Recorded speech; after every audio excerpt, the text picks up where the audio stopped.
What's up, y'all? Welcome back to another episode of Studying Cinema with Cozy. We back with another movie review.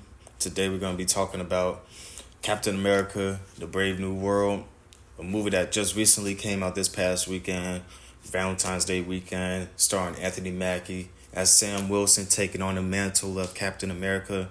This is following the events of the Winter Soldier TV series that came out a few years back on Disney Plus, where they had, the Winter Soldier, Sebastian Stan's character, and Anthony Mackie kind of have a buddy cop duo series and kind of dive into the whole situation of taking over the mantle of Captain America after Steve Rogers had, passed on. That whole series right there, with them including a U.S. agent and the government trying to implement their own version of Captain America through U.S. agent and Sam Wilson having to come back and get the respect that he deserves in the end, and going through the whole trials and tribulations of taking over the mantle of Captain America. Me personally, I feel like that was a better story than what we got in Brave New World. But I don't feel like Brave New World is as bad as of a movie as what people are making it out to be.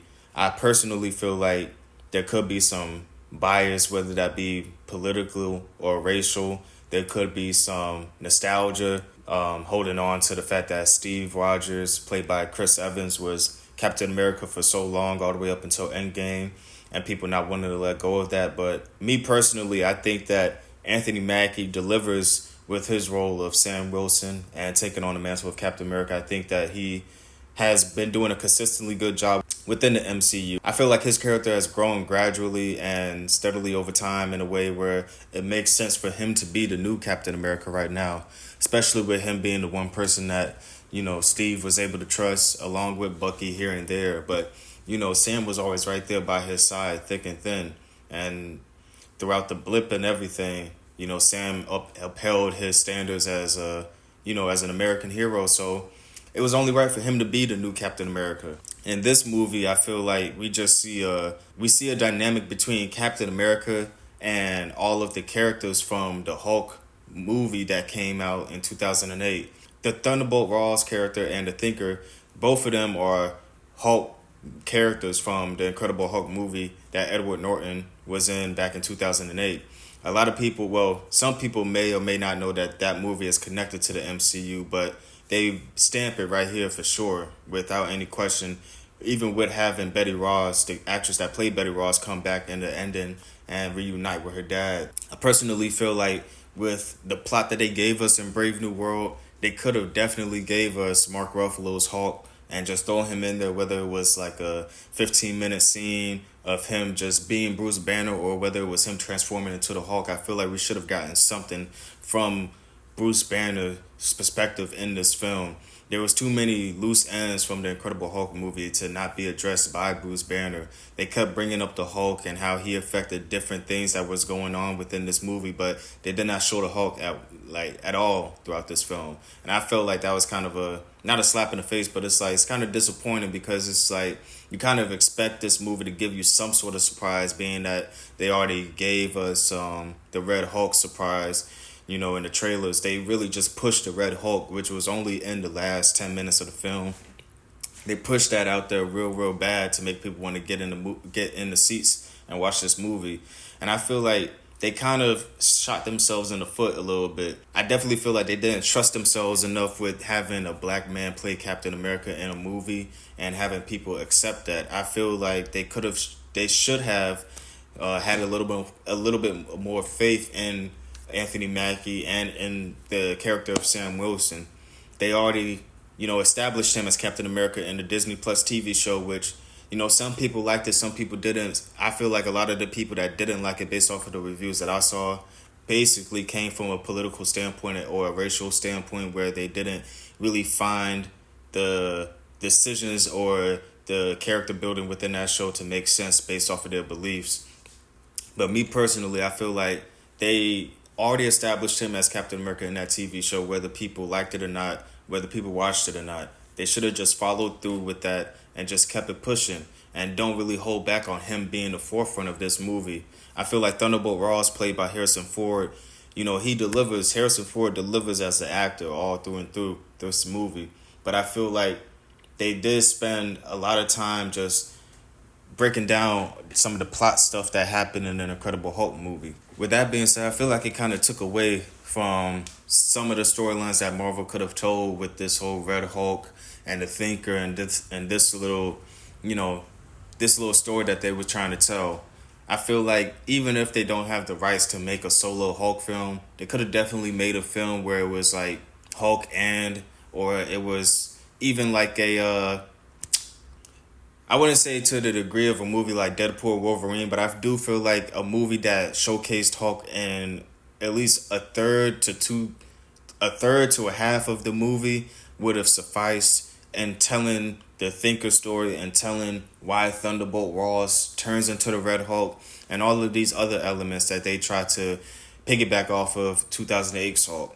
I remember vividly watching 2008's Hulk and seeing Thunderbolt Ross say that he wanted what was inside of Bruce Banner. You know, he was trying to target Hulk and try to take him down, but at the same time he wanted that gamma blood to become, powerful and have control over that and weaponize that. And that was his whole deal. In this movie, they play it off like Thunderbolt Ross doesn't really expect himself to turn into the Red Hulk. It was like the Thinker kind of spiked the medication that he was giving him to make his heart healthy with the gamma radiation because the Thinker was supposed to be pardoned once Thunderbolt Ross became president, which didn't happen. But with that being said, it's kind of like, are they really bigging up the fact that Thunderbolt Ross was trying to take down the Hulk and, just do everything he could to have that power? Or are they just trying to make it seem like he's just unaware of what the gamma radiation could do to him and now he's just hulked out? Also, Sam Wilson just calms him down in the end the same way that he would calm down the regular Hulk, or the same way that Black Widow would calm down the Hulk, just talking him down and just letting it be like that. I feel like they should have had Betty Ross come in at the end and be the one to calm her father down. And that could have been a way better way to introduce her character within this movie instead of just having her come in at the very end after everything is said and done. It was just like we have this actress from back in the day coming back. Here you guys go. A little fan service. But the fan service could have actually paid off in the actual story in a way that made sense, with her being the one to calm her father down, and that basically being the Red Hulk's kryptonite. I also want to point out that, the pacing of this film from the beginning to, I guess, up until the third act, from the beginning up until the beginning of the third act, I feel like it was paced, somewhat well. I like the direction that they were going in. I feel like this movie was really good kind of up until they kind of shoehorned in the Red Hulk, and it's kind of like the best and the worst part of the movie when it comes to the Red Hulk. You could say it's the best part because it's a lot of action. It's something that the fans wanted to see. We see him do things in a way that we've always wanted to see our version of the Hulk perform. So it's like, okay, we're getting these things with the Red Hulk, but for the fight to go the way that it did, and you're just like, okay, at the end of it, Sam is just calming him down. It's like, okay, I guess, you feel me? I just feel like this movie was kind of dummied down in a sense. Like, they had something good to work with. The potential was there, like, within the first, 30 minutes of the film, with the Isaiah Bradley character getting introduced again, and him and that whole debacle in the beginning. You kind of see, like, okay, it's just going to go like a real Winter Soldier route where they have like some secret intelligence within the government on some Winter Soldier shit. It doesn't go that route. It kind of sticks to the Incredible Hulk characters and having those characters fleshed out a little bit more. The Thinker, I kind of expected him to pop back up in the MCU. I didn't know when. I don't feel like this was the most valid way to bring him back.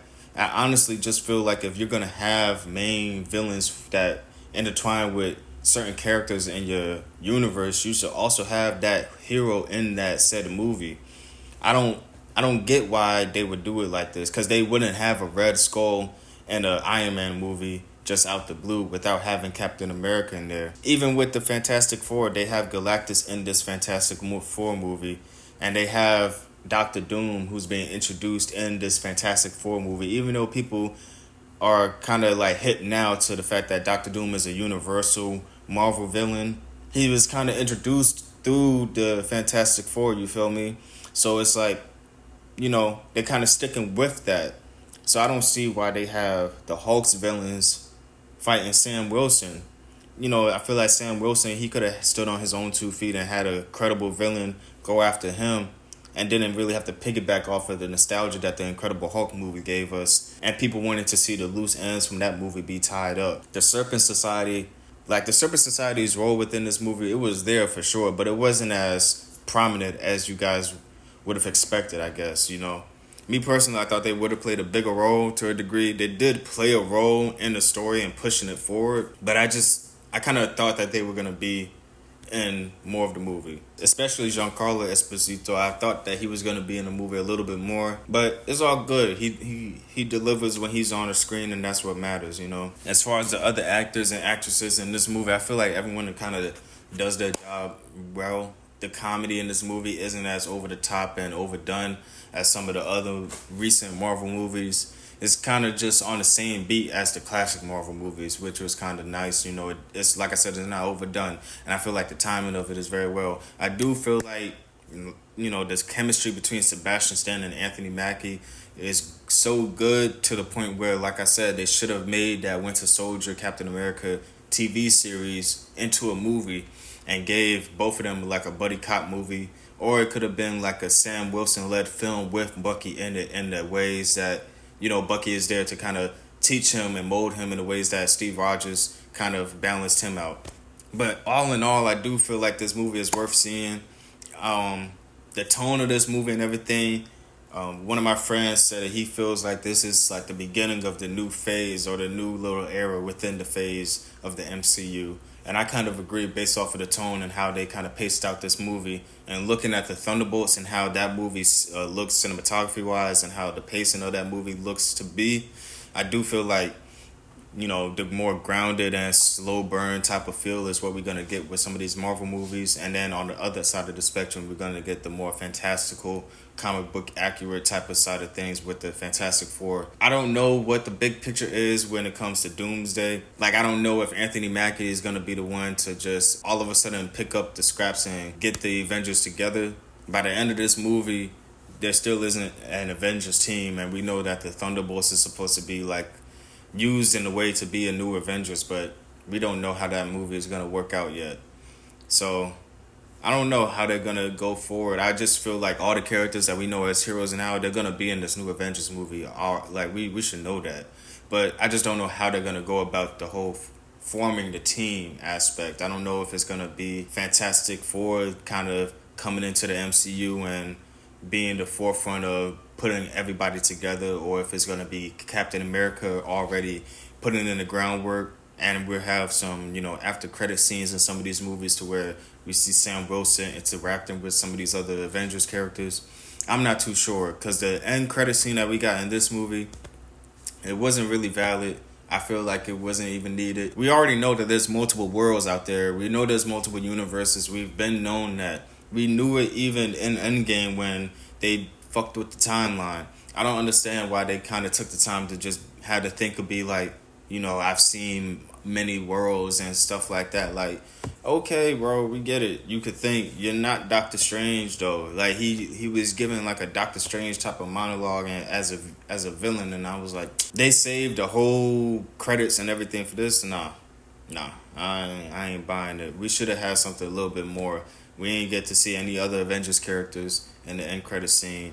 The only other Avengers character that I saw within this movie, because I did kind of miss like a little bit of the beginning, the only other Avengers character I seen in this movie was Sebastian Stan's character. And, obviously we get the new version of Falcon and everything, but Sebastian Stan's Winter Soldier, he's basically the only one that makes an appearance in this movie. Like I said, we don't get the Hulk. We don't really get anything related to Mark Ruffalo's Hulk other than his villains and some of the other supporting characters from those earlier Hulk films. All in all, though, I do want to say that this movie was a pleasant watch. There were some complaints that I had with this movie, obviously, but I feel like those complaints come from the overarching story that they're trying to tell within the MCU, and some of the dots not connecting. You know, some things just don't really make sense with some of the directions and decisions that they're making. I don't understand why this was a Hulk story with Captain America in it. I understand that Thunderbolt Ross is the president and Captain America being a government figure in a sense. I understand tying those two together, but the trickle down effect that we had because of it was a Thunderbolt Ross versus quote unquote versus Captain America, which it really even wasn't. Thunderbolt Ross really even wasn't a villain in this movie. It was the Thinker trying to manipulate him into being a villain, but even with all of that, it was just like it didn't really feel worth anything in the end. It really didn't. We got some cool scenes action wise. We see Anthony Mackie do his thing on the forefront, but I do feel like the studio kind of sabotages this movie in a sense because they put out the best promo within the trailer trying to get people to come in to see the movie. It took away from any type of surprise we could have gotten. I would overall give this movie right now, where I'm sitting at right now, I would give it a B- or a C+.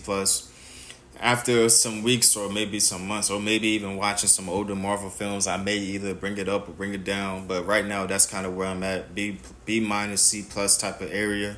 It's a decent film. It's not terrible. It's worth seeing.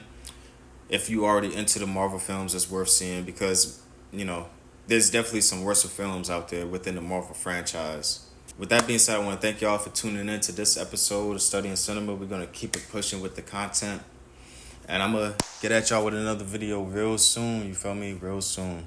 Let me know what you guys thought about this movie, though. And let me know where you guys think the whole MCU is going to go.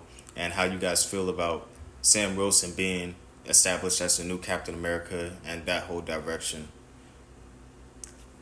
Y'all be safe. Make sure y'all subscribe, like, comment. Stay tuned.